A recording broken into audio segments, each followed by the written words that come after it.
Hi friends, అందరూ ఎలా ఉన్నారండి? నేను ఈరోజు మీకు ఒక చిన్నది చెప్పబోతున్నాను.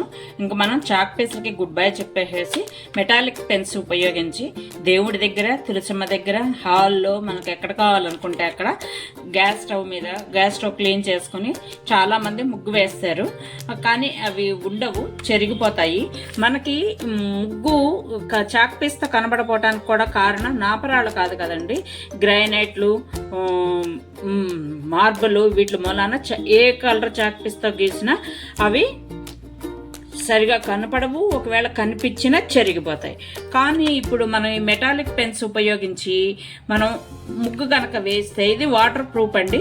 మనకి ఎక్కడైనా దొరుకుతుంది, అమెజాన్లో దొరుకుతుంది, స్విగ్గీ, జొమాటో, జెప్టో వీటిల్లో కూడా దొరుకుతుందండి. నేను ఈ 2 పెన్స్ జెప్టోలో తీసుకున్నాను, 50 రూపీస్.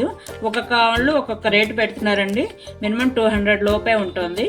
ఇది నేను సిల్వర్ అండ్ గోల్డ్ తీసుకున్నాను.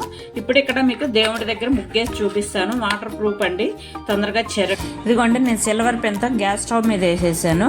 ముగ్గు చూసారండి, ఎంత చాక్ పీస్తో వేసినట్టుగా ఉందండి. సిల్వర్ పెన్తో వేస్తే స్టవ్ అంతా కూడా శుభ్రంగా క్లీన్ చేసేసుకుని 4 పక్కలను మిడిల్లోనూ వేసుకున్నానండి. చూడండి ఎంత లుకింగ్గా ఉంది, అసలు చాలా బాగుంది, నాకు హ్యాపీగా అనిపించింది. అలాగే దేవుడి దగ్గర కూడా వేసానండి. దేవుడి దగ్గర కూడా నేను ఫస్ట్ వేసి అది చెరిపి కూడా మీకు మళ్ళీ కిందగా వేసాను అనమాట. అస్సలు చెరగదండి, మనం పెయింట్తో వేసుకున్నట్టుగానే ఉంటుంది. ఇదిగోండి, ఇది హాల్లోది, ఇది వాటర్ కూడా పోసి తుడిచాను.